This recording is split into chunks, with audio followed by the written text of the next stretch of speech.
a tenham em abundância. E ele comenta: se a paz da criatura não consiste na abundância do que possui na terra, depende da abundância de valores definitivos de que a alma é possuidora. Em razão disso, o Divino Mestre veio até nós para que sejamos portadores de vida transbordante, repleta de luz, amor e eternidade. Em favor de nós mesmos, jamais deveríamos esquecer os dons substanciais a serem amealhados em nosso próprio espírito. No jogo de forças exteriores, jamais encontraremos a iluminação necessária. Maravilhosa é a primavera terrena, mas o inverno virá depois dela. A mocidade do corpo é fase de embriagantes prazeres. No entanto, a velhice não tardará. O vaso físico mais íntegro e harmonioso experimentará um dia a enfermidade ou a morte. Toda a manifestação de existência na Terra é processo de transformação permanente. Imprescindível é construir um castelo interior, de onde possamos erguer sentimentos aos campos mais altos da vida. Encheu-nos Jesus de sua presença sublime, não para que possuamos facilidades efêmeras, mas para sermos possuídos pelas riquezas imperecíveis, não para que nos cerquemos de favores externos, e sim para concentrarmos em nós as aquisições definitivas. Sejamos portadores da vida imortal. Não nos visitou Cristo como doador de benefícios vulgares. Veio ligar-nos a lâmpada do coração à usina do amor de Deus, convertendo-nos em luzes inextinguíveis. Vamos à prece inicial. Mestre Jesus, aqui estamos mais uma vez reunidos para a nossa reunião pública. Que possamos permanecer nesta boa sintonia, nesta vontade de aprender cada vez mais. Que possamos manter os nossos corações e as nossas mentes abertas a toda boa intuição e a todo o amor que nos é oferecido no dia de hoje. Pedimos também à equipe espiritual de nossa casa que possam intuir o nosso amigo Edmar na fala de hoje, e para que a sua mensagem afague, esclareça e console os nossos corações. Muito obrigado.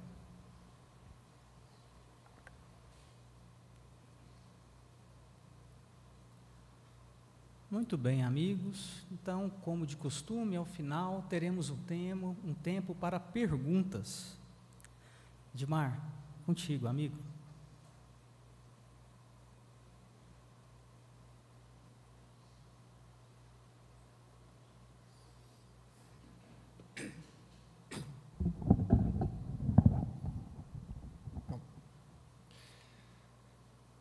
Prezados companheiros, companheiras, muita paz, é uma alegria estar de volta a essa casa. E nós temos hoje um tema muito sensível, e Achei curioso que a prece inicial tenha usado o verbo afagar, né?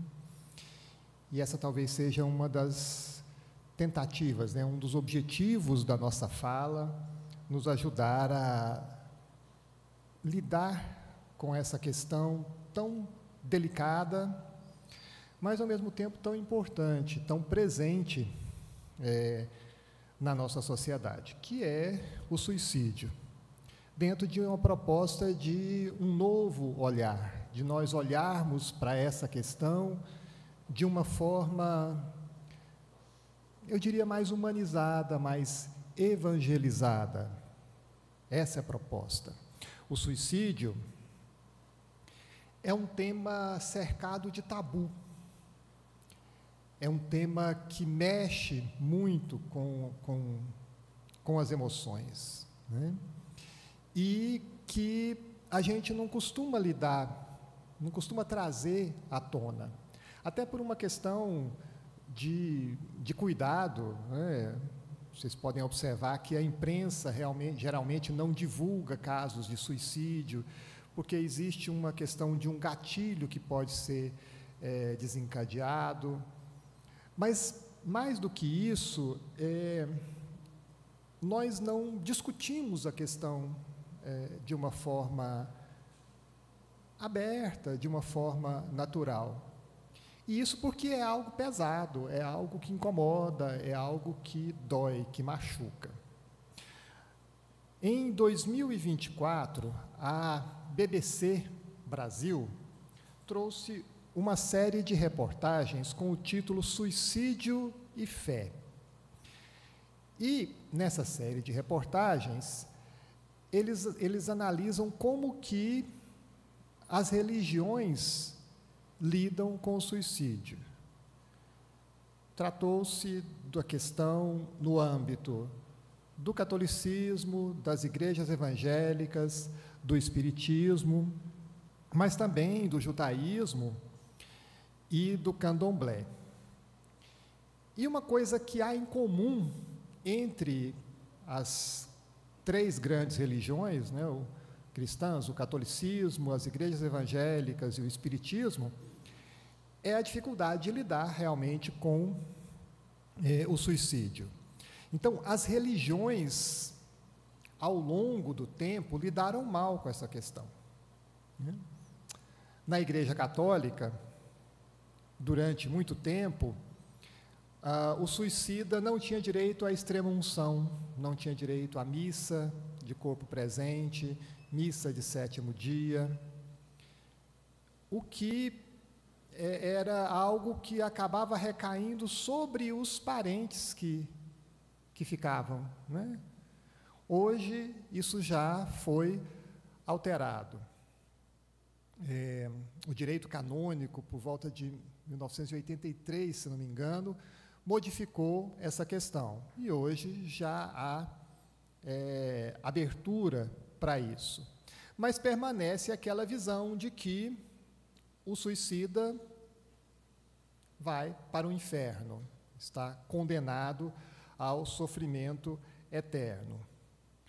No judaísmo, havia, nos cemitérios, uma ala especial separada para os mortos por suicídio.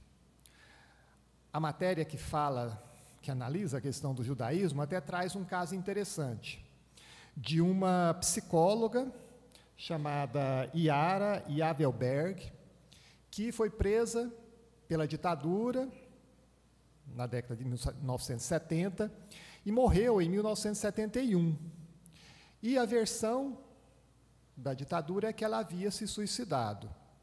Como ela era de família judia, ela foi sepultada em São Paulo, na ala voltada para os suicidas. A família, depois de muito tempo, conseguiu, em 2003, que o corpo dela fosse exumado e se comprovasse que ela não havia suicidado. E aí, então, eles puderam retirá-la dessa ala dos suicidas, o corpo, né, e colocá-lo junto com os demais vamos dizer assim, normais. Mas hoje também não existe mais essa prática. De uns 20 e poucos anos para cá, eliminou-se essa separação nos cemitérios judaicos, né? Não há mais essa eliminação ou essa exclusão dos suicidas. Entre os evangélicos, não há uma uniformidade. Há algumas denominações que não permitem o acompanhamento, o velório, alguma coisa nesse sentido, quando se trata de suicídio. Outras já são mais receptivas a isso, né? Mas prevalece aquela ideia de que o suicida está condenado ao sofrimento, ao inferno. Então, há uma visão de que o suicida, ele é ou um rebelde ou um covarde, né? Ele se matou por um ato de rebeldia contra a vida, contra Deus, contra a justiça, ou a covardia. São essas duas percepções que prevalecem. E o Espiritismo? A doutrina espírita, ela tem um caráter muito racional.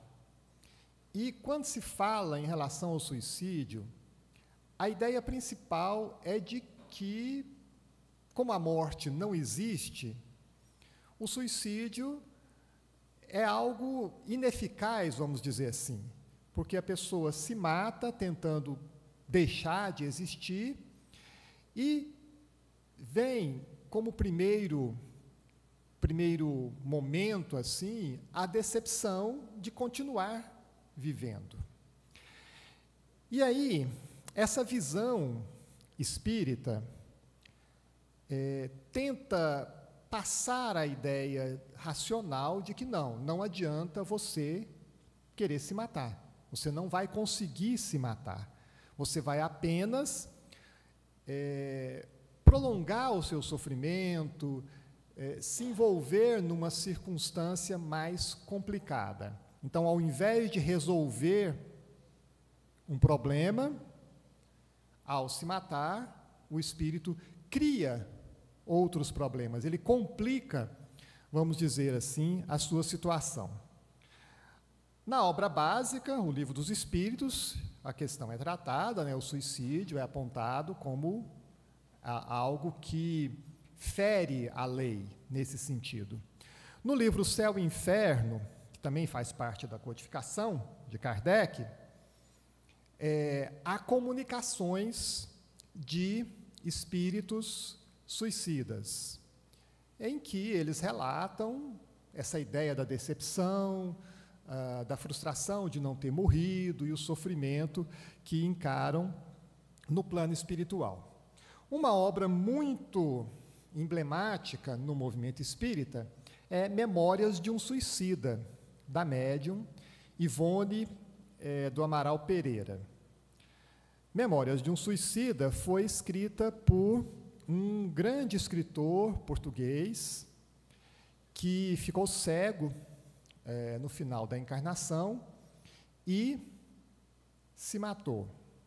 Ele não assina, né, com o seu nome terreno, né? A obra é assinada por Camilo Cândido Botelho, mas se trata de Camilo Castelo Branco, né? E ele narra, então, a sua situação no plano espiritual. Um ponto que chama muita atenção no Memórias de um Suicida é que ele faz referência a um chamado Vale dos Suicidas, um local onde se reuniriam espíritos envolvidos em suicídio e marcado por um sofrimento acentuado. Essa obra, então, se tornou referência nessa questão, e justamente por ser uma obra muito densa, muito pesada, muita gente nem consegue ler, muita gente começa e para, ou fica fortemente impressionado. Outras obras que eu coloquei aí, olha, trabalham muito essa questão racional. Por exemplo, suicídio, falsa solução. Então, aborda essa questão do suicídio como uma tentativa frustrada de resolver um problema, né? Suicídio, a falência da razão, também vai na mesma direção.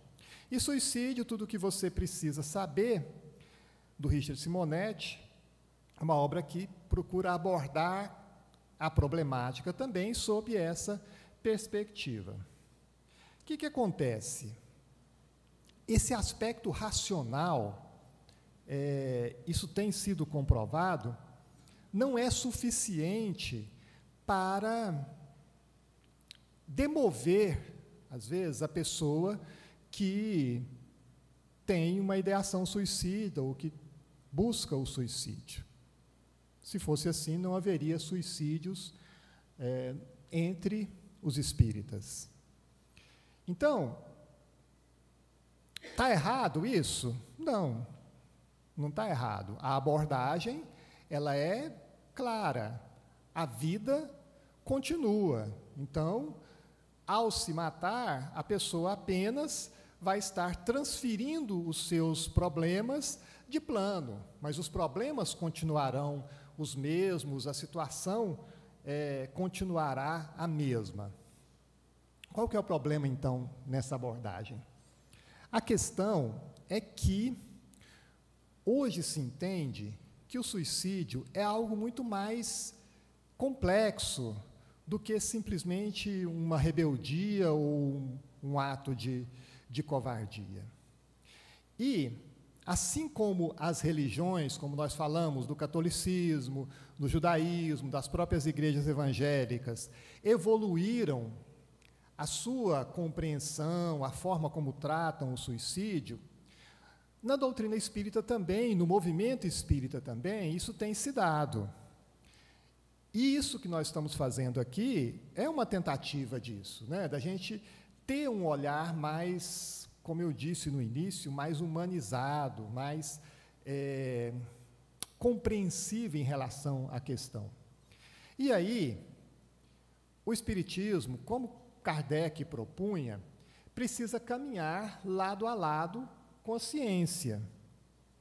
O Espiritismo é ciência, é filosofia, é moral, religião, e dessa forma ele precisa estar se alimentando daquilo que a ciência tem proposto. E aí, então, é importante a gente buscar entender o suicídio hoje sob uma perspectiva da psicologia, da psiquiatria, da ciência médica. E o primeiro aspecto a considerar é que é um fenômeno complexo. O suicídio é um fenômeno complexo e multifatorial. O que é isso? É importante gravar bem essa palavra, multifatorial. Ou seja, não há um fator determinante, mas há um conjunto de fatores que podem levar a pessoa ao suicídio. Ele é reconhecido como um grave problema de saúde pública, e a gente vai ver por quê mais à frente. Ele envolve dimensões biológicas, psicológicas, sociais, culturais e espirituais. Por isso é que é um fenômeno complexo e multifatorial.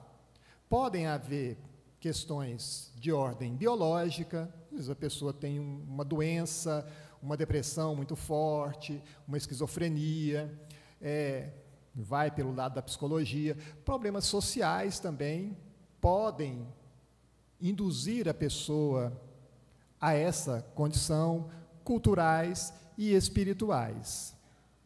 Vamos explorar cada um deles depois. E assim, ele não pode ser reduzido a uma única causa.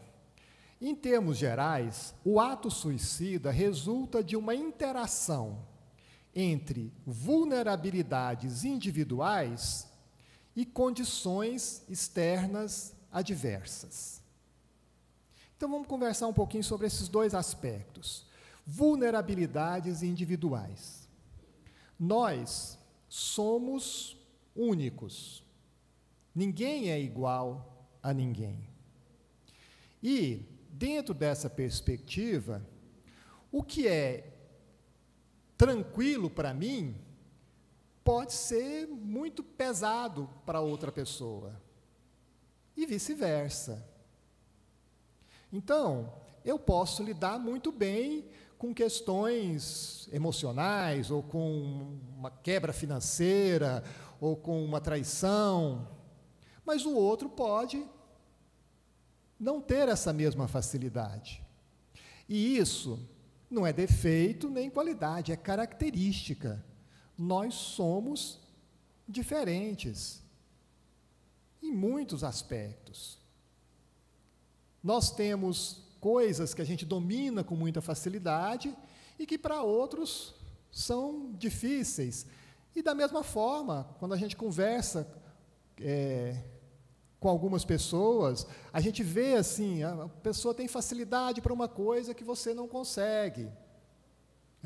Então, por exemplo, usando exemplo pessoal, eu tenho muita dificuldade com localização geográfica, Para eu aprender um caminho, eu preciso ir 15 vezes e tal, e assim mesmo na 16ª é capaz que eu ainda erro. E tem gente que vai uma vez e já entende, já descobre, já memoriza e está tranquilo. São características. Eu tenho essa característica, o outro tem outra. E assim também, no campo das emoções. Aí nós não temos condições de ficar julgando o outro. Ah, mas fulano se matou por causa disso? Mas que bobeira! Mas pode ser uma bobeira para mim, mas para o outro pode não ser. Eu posso lidar bem com uma situação de estresse e o outro não lidar. Então, nós não podemos querer que os outros todos sejam medidos pela nossa régua. Então, o ato suicida é uma interação entre vulnerabilidades individuais, quer dizer, nós temos nossas vulnerabilidades, que são nossas, e repetindo, isso não é defeito nem qualidade, é característica. E nós precisamos olhar para as nossas vulnerabilidades dessa forma, sem aquela coisa da cobrança, da exigência, nossa, mas eu sou assim.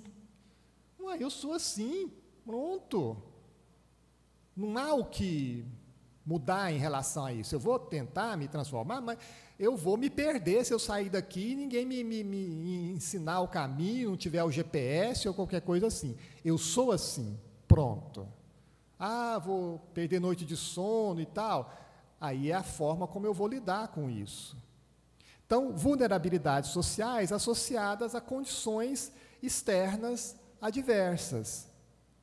Então, eu falei, por exemplo, a pessoa é demitida de um emprego e tem família para cuidar e tal, e tem essa vulnerabilidade, a dificuldade de lidar com essa adversidade. Então, junta as duas coisas, conduz ao ato suicida. Mas é importante voltar lá no início, quando diz que é multifatorial. Então, uma coisa que se fala muito entre os especialistas é que, muito dificilmente, a pessoa se mata por uma razão. Brigou com a namorada terminou com ele, ou porque foi demitido, ou porque a mãe expulsou de casa, ou o pai falou qualquer coisa. Não. Quase nunca é por uma razão, mas é por uma soma de razões. E, às vezes, aquele fato foi, como a gente diria, a gota d'água. Mas, antes dele, houve outras questões que foram se somando, até chegar no ponto em que não houve essa resistência. Então, nós temos a suicidologia, que é um campo interdisciplinar. Por que interdisciplinar? Porque o suicídio é um fenômeno complexo e multifatorial. Então, a suicidologia é um campo interdisciplinar, que envolve a psicologia, envolve a sociologia, envolve a psiquiatria, envolve diversas áreas, que estuda o suicídio, suas causas, formas de prevenção, intervenção e pós-venção. Então, nós temos a suicidologia estudando o que leva ao suicídio, para a gente estudar a prevenção. É possível prevenir? É possível, dentro de uma ação mais ampla. Às vezes, agir de forma pontual em casos específicos, quando já há a ideação suicida, a tentativa, a intervenção e a pós-venção. O que é a pós-venção? Depois do suicídio consumado, o que é possível fazer? Porque uma questão muito delicada que envolve o suicídio é a dos que ficam. O luto, ele é algo muito pessoal e que varia de pessoa para pessoa.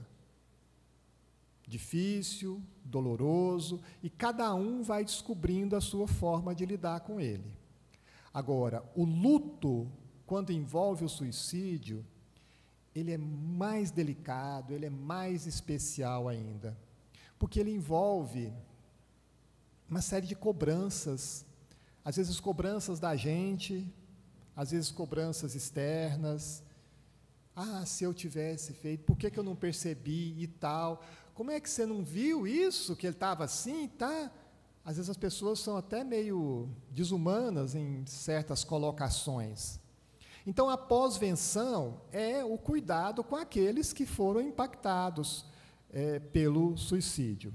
A suicidologia surge como área específica no século XX, com destaque para os trabalhos de Edwin Schneider, considerado um dos fundadores, que definiu o suicídio como um ato motivado pelo desejo de cessar um sofrimento insuportável. Então, o suicida, ou o que tenta suicídio, nem sempre ele quer morrer. Ele quer fazer parar um sofrimento insuportável. Ele quer se livrar de uma dor que ele não está conseguindo suportar. E aí entra aquilo que eu falei das vulnerabilidades pessoais. Porque se ele for falar a dor que ele está sentindo, às vezes a pessoa vai falar assim, é isso? Isso não é nada. Não é nada para você, mas para o outro é. Tem um peso muito grande. Então é importante entender isso. O suicida nem sempre quer morrer. Ele quer se livrar de uma dor insuportável. Taxas de suicídio por faixa etária e gênero. Isso é um aspecto importante da gente destacar. Vejam bem. Faixa etária, entre jovens de 15 a 29 anos. A taxa entre homens é de 10,39 por 100 mil habitantes. E entre mulheres, de 2,34.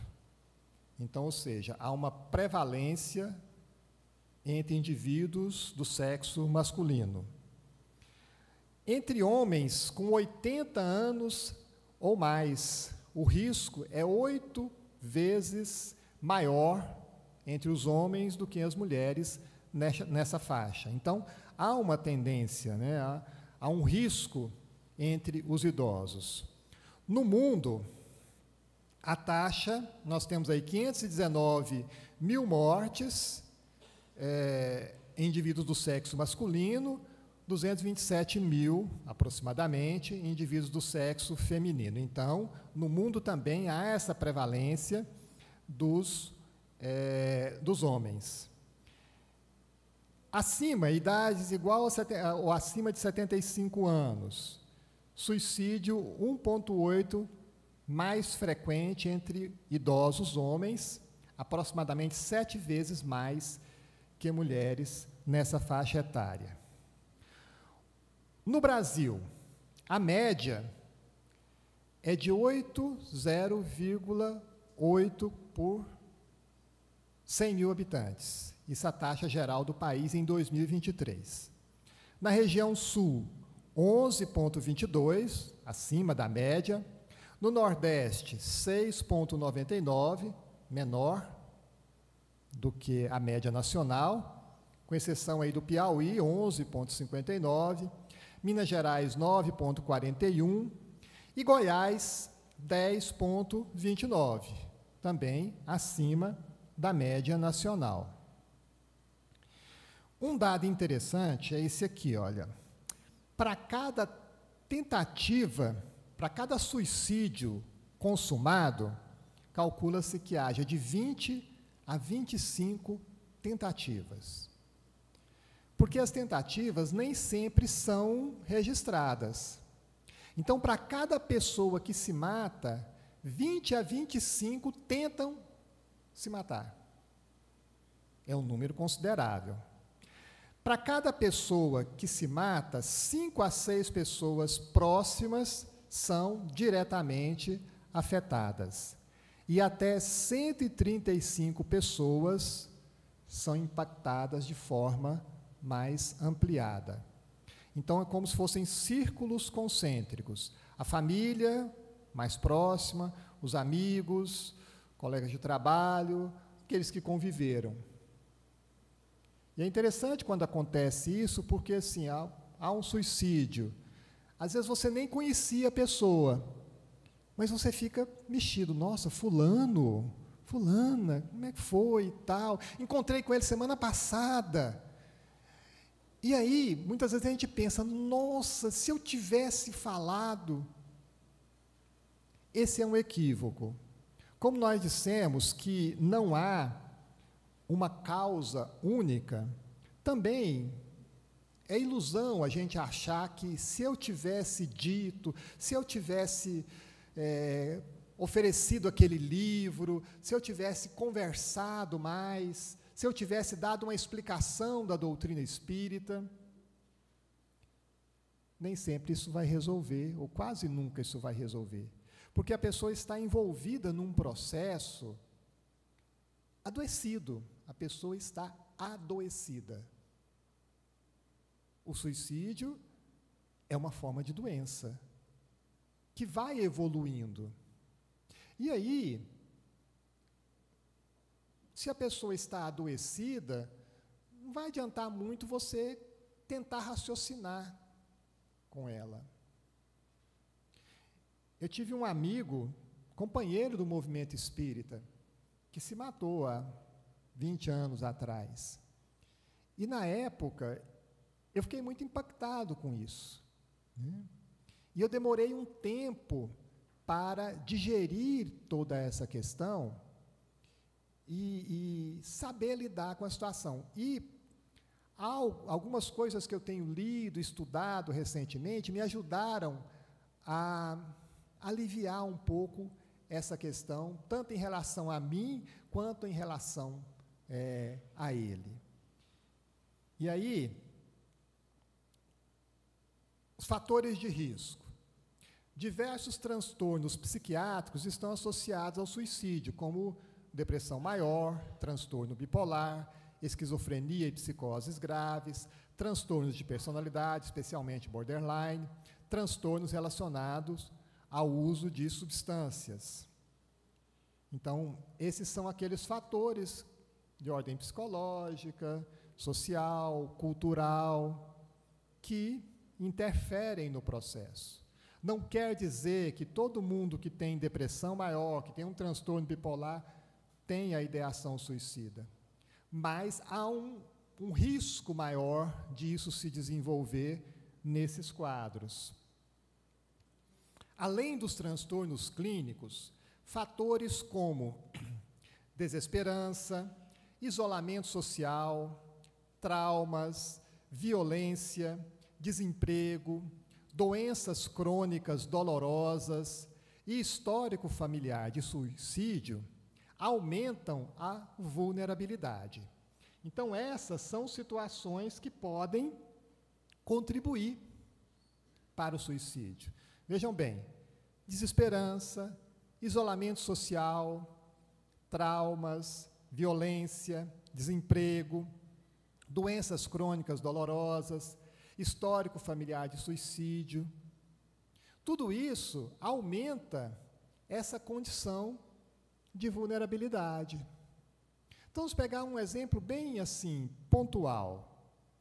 Um indivíduo que seja LGBT e a família não aceita.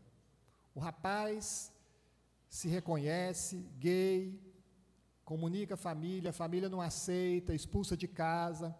Então, essa é uma situação em que múltiplos fatores podem levar, e entre a comunidade LGBT é muito grande o índice de suicídio, justamente por essas questões, da pessoa não se sentir aceita, não se sentir respeitada, não se validar dentro da sua orientação sexual. Então, tudo isso, desemprego, crises econômicas, histórico familiar de suicídio, são situações que aumentam a vulnerabilidade. O suicídio raramente é fruto de um único evento. Geralmente surge como um processo acumulativo de sofrimento, que inclui ideação suicida, planejamento e tentativas prévias. Então, nós poderíamos dizer assim, que são 3 etapas. Né? Ideação suicida, a pessoa começa a questionar a vida, será que vale a pena viver? A vida não tem sentido, se eu morresse, está aqui no plano da ideação. Se eu encontrasse um caminhão que batesse no meu carro, me matasse, assim, ela não quer tomar a iniciativa, mas às vezes gostaria que algo acontecesse. E aí, os especialistas até chamam a atenção para alguns comportamentos que podem ser comportamentos suicidas. Por exemplo, aquela pessoa que não cuida da própria saúde, que não vai no médico, que não faz exames periódicos. Essa atitude pode esconder no seu interior um desejo de morrer. Eu não vou ao médico, quem sabe eu adoeço e tal, vem. Então, esse descuido com a própria saúde. Ou, por exemplo, a pessoa que trabalha demais, trabalha 14, 16 horas por dia, que trabalha final de semana. E, ao lado disso, não havendo cuidados com a saúde, então isso pode estar escondendo um desejo de morrer. Até mesmo esportes radicais, a pessoa vai para determinados esportes radicais sem se preocupar com segurança. Então, tudo isso pode estar escondendo algo que não foi trazido à tona.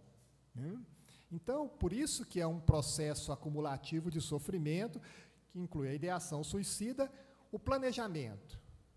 O próximo passo é o planejamento. Então, começa a planejar. Não, eu vou comprar uma corda, eu vou comprar um veneno, eu vou fazer isso e tal. Até as tentativas prévias. Então, cada etapa expõe uma gravidade. Então, se está no terreno da ideação, está só pensando, está fácil ainda de cuidar. Se já começou a planejar, se já teve a tentativa, então cada vez vai acentuando a gravidade. Mas então, resumindo, primeira coisa, o suicídio é resultado de uma doença. A pessoa que busca o suicídio, ela está adoecida. E aí, essa compreensão é muito importante, porque eu não vou culpar a pessoa por estar doente. Uma pessoa que está com câncer, eu vou brigar com ela, poxa, mas você foi pegar logo câncer? Você não tinha outra coisa para fazer? Não, não escolheu, adoeceu. A ideação, a busca, a tentativa de suicídio também reflete um estado adoecido. E, como tal, a pessoa precisa ser acolhida, precisa ser entendida. E, às vezes, nós precisamos ter a coragem de chegar para a pessoa, para aquele nosso filho, para aquele nosso marido, ou esposa, ou amigo, e perguntar claramente: você tem ideação suicida? Você já pensou em se matar? Vamos supor que a pessoa fala assim: eu já pensei. Qual que é a primeira reação nossa?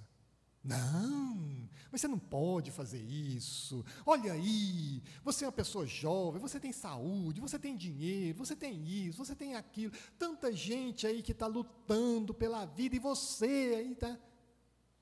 Isso é inútil.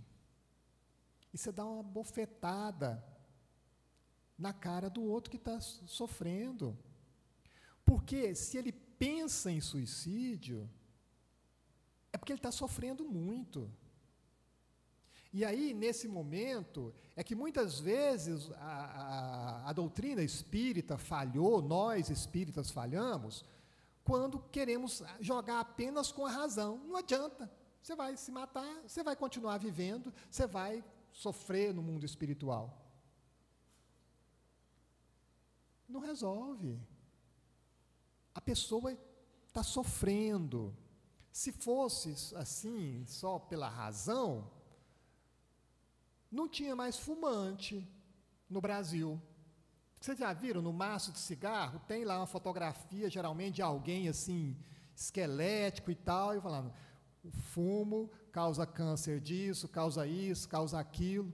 Quer dizer, a pessoa está orientada racionalmente, mas ela fuma por outras razões, e que simplesmente a razão não vai esclarecer. Então é importante entender isso. O suicídio é resultado de uma doença. E quem está doente precisa ser acolhido, precisa ser tratado, precisa ser visto dentro do seu contexto. Outra questão: o suicida não é nem covarde, nem herói. Ele é humano. Aliás, nem covarde, nem herói é um título de um livro de uma psicóloga chamada Luciana Rocha, que trata especificamente do suicídio. Não é um livro espírita, mas a doutora Luciana, ela conta a sua experiência. O marido dela se mata. E aí ela narra como que foi lidar com isso, ela, psicóloga, e as cobranças que houve, a situação dela. Sabe aquela coisa das pessoas chegarem e falarem: mas você não tinha percebido nada? Imaginem o quanto que isso funciona como se fosse uma facada. É como está dizendo assim: poxa, mas o cara está ruim aí, você não viu nada? Você não fez nada? Então, tem determinadas coisas que a gente precisa pensar. Na minha cidade, há poucos meses, aconteceu uma situação interessante nesse sentido. Um pai, cujo filho se matou, ouviu de um companheiro espírita a seguinte afirmativa: olha, seu filho está sofrendo no umbral, ele está assim, comendo pão que o diabo amassou. Ele está lá numa situação de muito sofrimento e tal, porque ele se matou. Imagina um pai ouvir isso do filho que se matou. Ele já está sofrendo porque o filho se matou. Se matou. Então, quer dizer que de lá ele ainda está sofrendo mais ainda. Isso é desumano. Isso é falta de caridade mesmo. Então, o suicida, ele não é nem covarde, nem herói. Ele é humano, ele é alguém que adoeceu e não conseguiu lidar com a situação. Nós não estamos aqui querendo endossar a ideia do suicídio, não. Mas o nosso olhar não é para o suicídio, é para o suicida. A gente entender a posição de quem chega a esse ponto extremo, a esse gesto extremo. Não chegou por acaso. Ninguém acorda de manhã e fala, acho que eu vou me matar hoje, né? Você vê que está sem graça e tal. Não. É um processo que vai se construindo, e um processo doloroso. Imagina o quanto que a pessoa não sofreu para chegar nesse ponto de pensar ou de partir para um gesto desse. Ele vai ter as consequências no plano espiritual? Sim. Ele vai sofrer? Sim, porque ele não estava bem aqui. A vida continua, não é isso que a doutrina espírita prega? Ele não estava bem aqui, ele se matou, ele vai continuar com o seu problema emocional. Agora, isso não significa que ele está condenado a um sofrimento extremo, que ele vai andar por aí carregando a própria cabeça ou qualquer coisa assim. Cada caso é um caso. Um problema que nós devemos evitar muito em termos de doutrina espírita mesmo é as generalizações. É dizer, todo suicida vai fazer isso. Não. Cada caso é um caso. Lá no Livro dos Espíritos fala assim, o louco que se mata não pode ser responsabilizado. O louco é a linguagem da época, século XIX. Hoje a gente poderia dizer assim, olha, o depressivo, a pessoa que está com esse problema, com aquele, e chega a esse ponto, ele não pode ser responsabilizado dessa forma. Então, não é nem covarde, nem herói, é apenas humano. O outro aspecto é que é multifatorial. Então, aquela coisa de pensar assim, se eu tivesse falado, não ia adiantar. Você não ia resolver o problema dele. Nós, às vezes, nos superestimamos. Alguém se mata e a gente fica se culpando. Se eu tivesse feito isso, se eu tivesse feito aquilo. Não foi uma coisa, mas foi um conjunto de situações que levaram àquilo. Então, não é culpa de fulano ou culpa de cicrano. Não, é um complexo de situações. Isso é importante para a gente que fica, para os familiares, para os amigos. A namorada terminou com ele se matou. Não foi por causa disso, isso foi o estupim, a gota d'água, mas havia uma série de outros fatores que levaram àquilo. Então, a culpa, a responsabilidade não é da fulana ou do que aconteceu. É importante entender dessa forma. É consequência final de um processo. Então, nós temos que tentar interferir no processo. Aí eu volto àquela questão, né? Se a pessoa, você pergunta à pessoa, você já teve ideação suicida? E ela fala que sim, o que eu vou fazer? Não adianta eu querer falar, não, mas você não pode pensar isso. E tá. Não, eu preciso ouvir. E o que você pensa? Por que você gostaria isso? O que nós podemos fazer para te ajudar? É preciso acolher. Se eu me escandalizo, a pessoa nunca mais vai se abrir. E vai até chegar o momento em que ela comete aquele ato.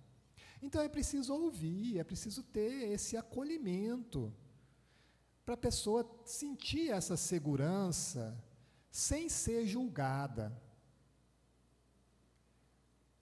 Repito, ele não é nem um rebelde, nem um covarde. É alguém que está sofrendo. Um sofrimento que eu não posso avaliar, porque o meu parâmetro é outro. Mas eu posso entender que aquele sofrimento está sendo insuportável. E eu preciso respeitar isso. Um ponto importante é desmistificar a saúde mental. Isso aqui a gente tem falado inúmeras vezes, né? Nós precisamos vencer o preconceito em relação à saúde mental. E isso, talvez as taxas de suicídio entre homens sejam maiores do que entre as mulheres. Uma das razões talvez seja essa. O homem é mais difícil de cuidar da própria saúde, né? As mulheres aqui sabem que lidam com o homem. Às vezes, para levar no hospital, para fazer uma consulta, para ir no cardiologista, tem quase que amarrar, pôr numa camisa de força e ir. Quando se trata de saúde mental, então, o que é isso? Isso é coisa de frescura e psicólogo? Eu vou ficar falando o quê para psicólogo e tal? Aquela coisa, porque nós temos uma sociedade machista, nós somos frutos de uma sociedade machista. Homem não chora, não é isso? Isso é coisa de homem, engole esse choro e tal. A gente foi crescendo dentro dessa perspectiva cultural. E hoje, olhar para nós, olhar para nossas próprias fragilidades, admitir que eu estou com vontade de chorar, que eu estou achando a vida um peso, que eu estou querendo morrer, não é fácil. Então, não cuida até que sucumbe à própria doença. Então, nós precisamos desmistificar essa questão da saúde mental. Não estou bem, eu vou procurar o psicólogo, vou procurar o psiquiatra. É para tomar a tarja preta? Eu vou tomar a tarja preta, eu vou confiar na orientação do médico. Porque se eu tiver com uma gastrite, eu vou ter que tomar esomeprazol, né? Tem omeprazol, tem pantoprazol, até no esomeprazol. Eu vou tomar, porque eu preciso aliviar os sintomas da doença. Em termos de saúde mental, é a mesma coisa. Não é defeito, não é fragilidade, não é fraqueza, não é algo que desabone ninguém, não é algo que eu procurei. Aconteceu. Então, precisamos cuidar da nossa saúde mental. E aí, o Elias Inácio Moraes, ele faz uma distinção muito interessante. Ele diz que, ao invés da gente dizer que fulano cometeu suicídio, a gente iria dizer que ele foi vítima de suicídio. E há uma diferença muito grande nisso. Porque cometeu suicídio, parece que ele escolheu isso. E ele não escolheu. Ele foi vítima de uma situação. Como eu não digo que alguém cometeu infarto, cometeu câncer.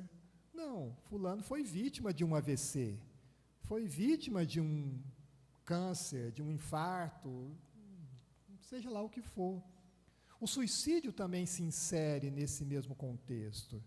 Então, precisamos ter esse olhar compreensivo sobre quem está vivendo a situação, porque é uma situação que pode acometer qualquer um de nós não estamos livres disso. Então, para finalizar, que eu já me estendi muito, né?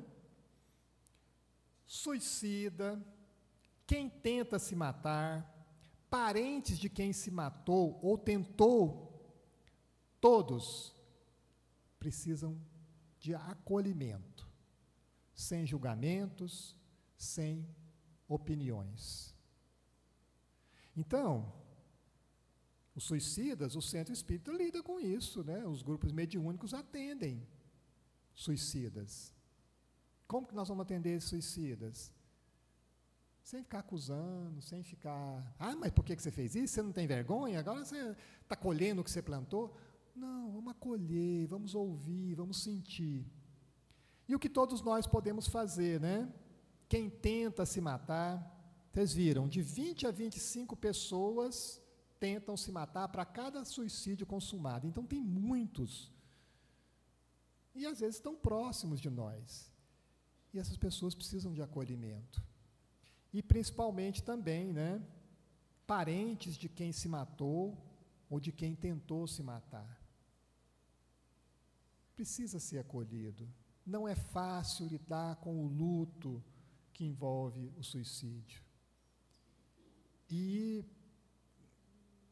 principalmente porque há muito julgamento social. As pessoas ficam olhando assim, né? Ficam pensando, tal. Aí vem a questão das opiniões. Não temos que dar opinião na vida do outro, né? Precisamos acolher sem julgamentos. Então, como eu disse no início, é um tema delicado e eu fico assim muito tocado de estar falando sobre isso aqui, porque eu sei que é algo que mexe com muitas emoções, aqui e no plano espiritual. E por isso mesmo nós precisamos ter muito respeito com a dor do outro. Jamais nos envolvermos em julgamentos, em opiniões. Quando acontecer um suicídio, seja de alguém próximo, seja de alguém distante, evitemos comentários, às vezes comentários jocosos, comentários depreciativos. Nossa, mas fulano... Não. Tenhamos certeza, ali está alguém que sofreu, que lutou muito e sucumbiu. Foi vítima de suicídio. E ao lado tem outras pessoas que também estão feridas, que também estão machucadas e que também precisam de acolhimento. Então é isso. Obrigado pela atenção, desculpe por ter me estendido um pouco mais. Foi excelente, amigo. Ainda mais como nós já sabemos como é sensível e difícil falar de um tema como esse. É tão delicado que o próprio YouTube cortou a nossa transmissão. Porque a fala que é passada, né, ele tem lá os logaritmos dele e eles cortaram a transmissão, mas nós vamos posteriormente colocar para que todos possam ver e rever, quem desejar.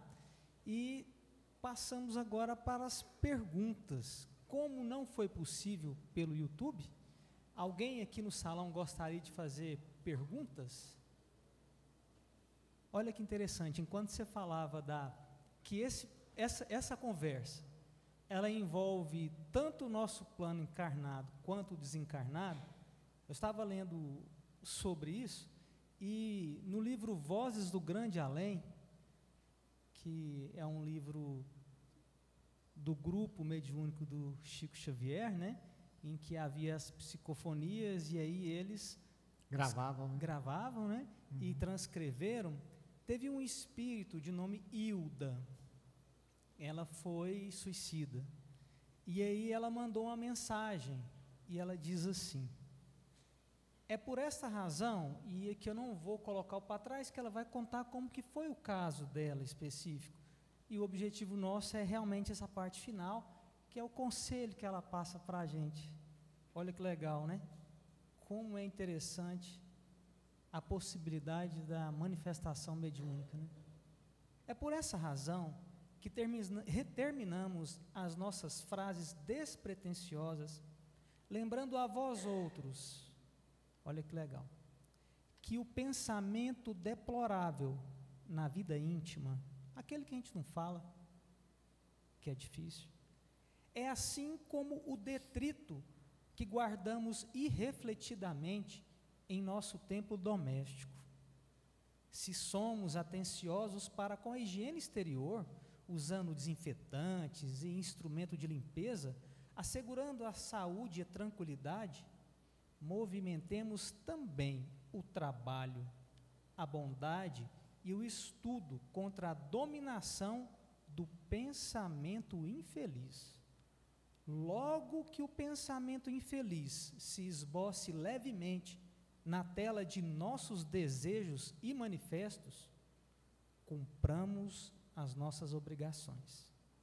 Visitemos o amigo enfermo, atendamos a criança desventurada, procuremos a execução de nossas tarefas, busquemos o convívio do livro nobre, tentemos a conversação robusta e edificante, refugiemo-nos no santuário da prece, devotemo-nos à felicidade do próximo, instalando-nos sob a tutela do bem e agindo sempre contra o pensamento incessado. Porque, através dele, a obsessão se insinua e a perseguição se materializa. E quando acordamos diante da própria responsabilidade, muitas vezes a nossa consciência chora tarde demais.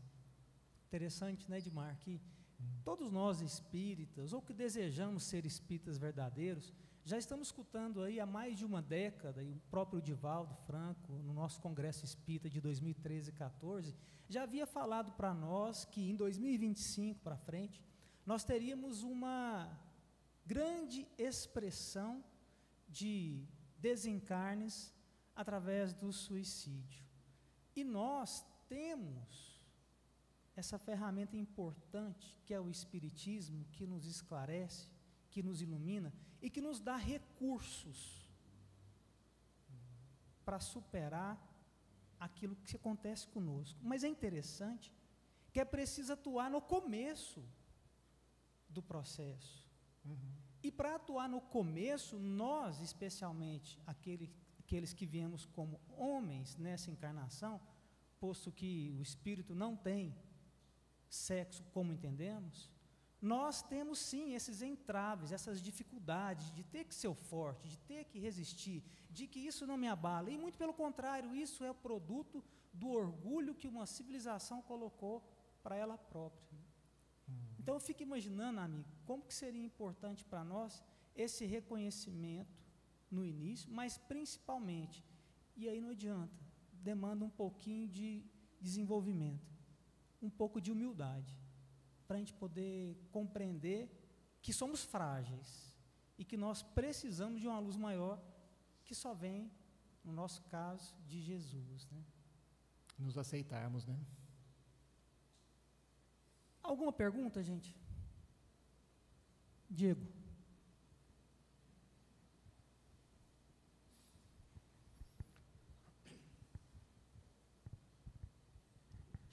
Opa, boa noite. Eu queria ver com vocês aí do centro o problema que a gente passa, todos nós, é um problema kármico, né? E a gente vem para pagar, né, esse karma, os problemas das nossas dívidas. E quando a gente acaba fazendo um suicídio, né, acabando tendo esse lado negativo, né, a gente acumula de uma certa forma.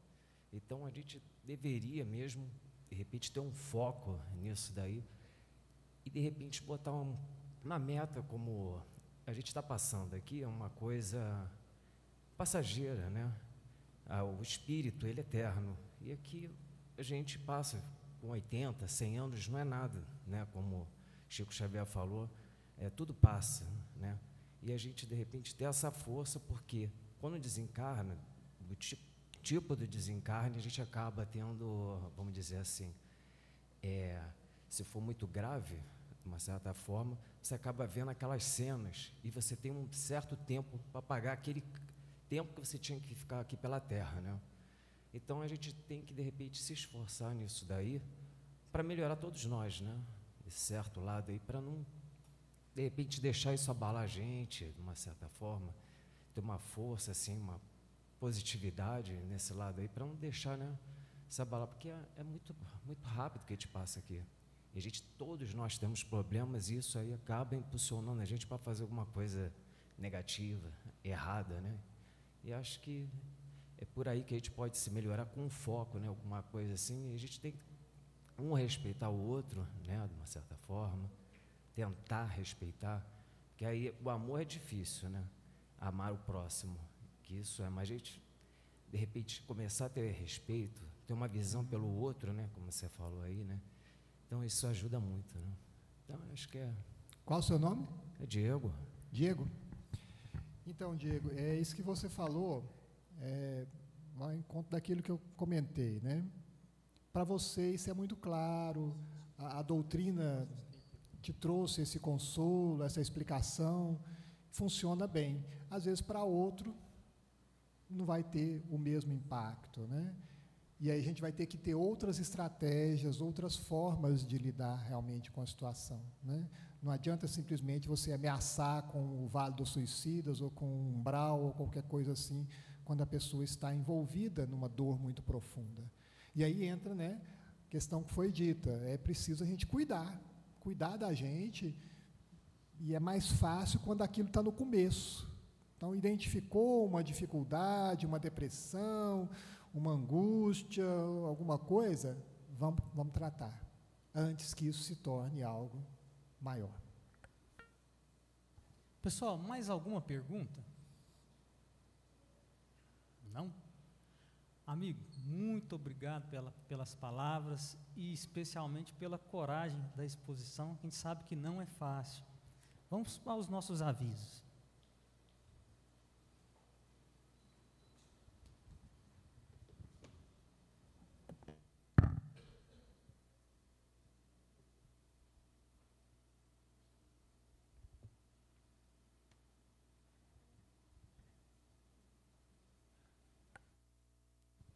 Então vamos lá. Pessoal, as nossas segundas-feiras, nós sempre temos aqui o estudo do Espiritismo.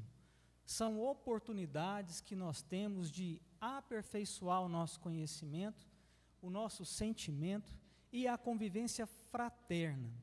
Muitas vezes, na vida e fora no mundo, nós procuramos lugares onde podemos ir com segurança para que a gente se sinta bem, se sinta melhor, e aqui no estudo é uma grande oportunidade para isso. Às quintas-feiras, nós também temos palestras públicas com um tema mais voltado, e nesse semestre estamos fazendo exposições sobre o livro Religião dos Espíritos. Fica a recomendação de leitura, temas excelentes, reflexões propícias, especialmente para o momento que nós vivemos. As nossas reuniões públicas às quintas-feiras acontecem às 19h30, não 18h30 como no domingo. E não temos a evangelização infantil na quinta-feira, apenas aos domingos. Nesse próximo sábado, nós não teremos a atividade de assistência espiritual.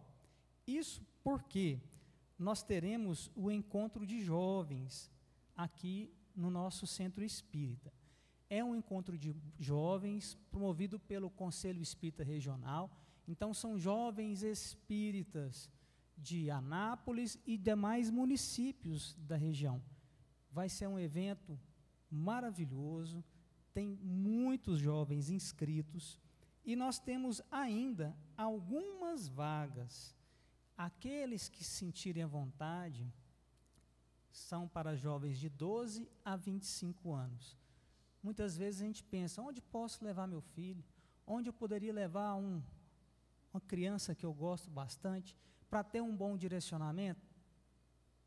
Este encontro é um momento oportuno para isso, tá? Vai ser agora no dia 25, sábado, e ele vai ocorrer das 13 às 22 horas. Quem tiver interesse nessas poucas vagas, eu não estou falando isso como marketing, porque espírita não precisa de marketing, isso é coisa do mundo. Temos poucas vagas mesmo, pode procurar lá embaixo a Letícia, ou eu também estarei lá, a gente pode direcionar para contato com elas, tá bom? Olha outra coisa interessante. Nós teremos aqui no nosso centro espírita, no dia 8 de novembro, o nosso encontro de família. Olha que interessante. É o momento que a gente tem para nos encontrarmos, nós, nossos filhos e a família Seical.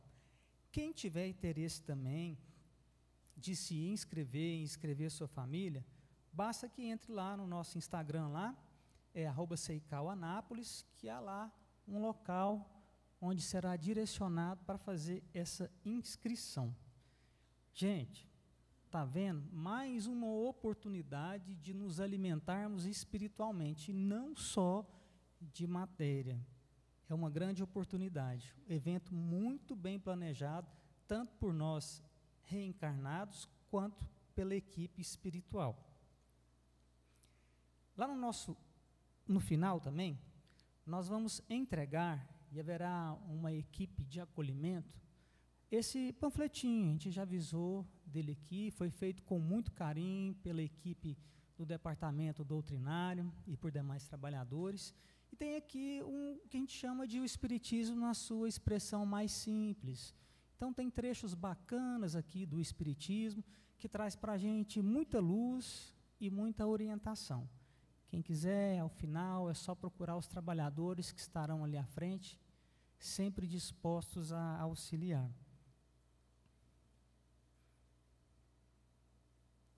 Muitos avisos hoje, né? Muito bem. Pessoal, então, nós vamos seguir agora para a nossa prece, juntamente com o passe que ocorre no exato momento em que você e eu adentramos nessa casa espírita. Lá fora, nós já começamos a receber, e receberemos tanto quanta confiança nós tivermos e desejo de crescer. Vamos à nossa oração.